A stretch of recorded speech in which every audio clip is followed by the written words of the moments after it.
weirdly not nervous up until I actually arrived at Goodwood. To me, I was shocked by the fact that I hadn't really digested what I was about to do.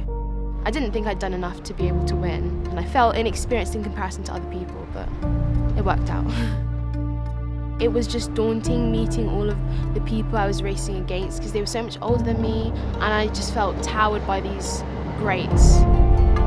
I had a lot of work initially to do in terms of my physical fitness. I had basically no upper body strength, so I had to completely change my fitness regime, and it took a long time. By race day, I felt sort of semi-prepared. I'm not 100% comfortable with the idea of galloping, but in my mind, I felt like I had what it took to be good competition. And they're off. Oh my God, we just set off.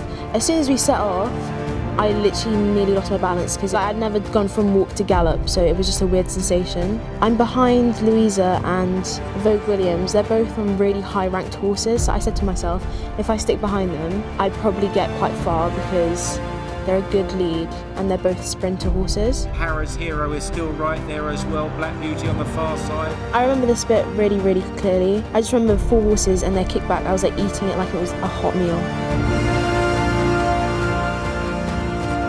I've just overtaken the 4 of them, and I remember thinking, what? Haviland is getting there with every stride on the near side. The grey Kluber is company, but it might have been Haviland near side.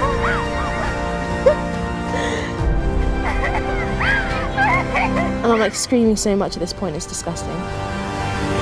See, now I'm walking back, and I can hear on the tannoy them announcing who's just won. So I start crying even more. And I see in the distance what I think is Ollie Bell, and he's running onto the track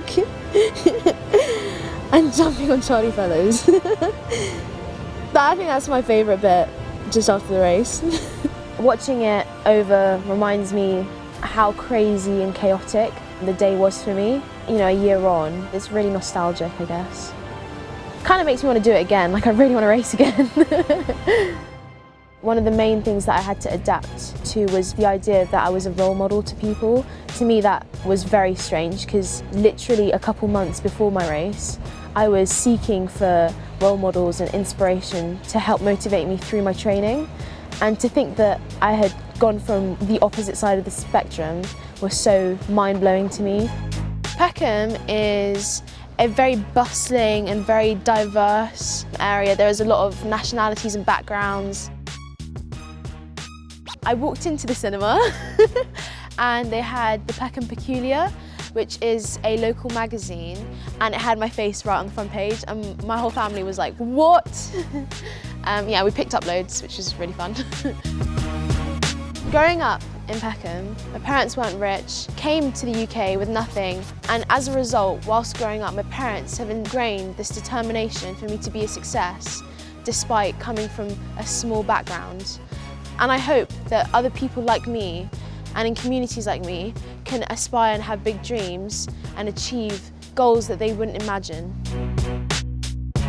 People realising that being a certain religion or being from a certain background doesn't determine who you are. In the future, I hope to encourage and inspire people from my community and other urban communities to feel comfortable and confident and join the racing industry, whether it be as a jockey or as a spectator.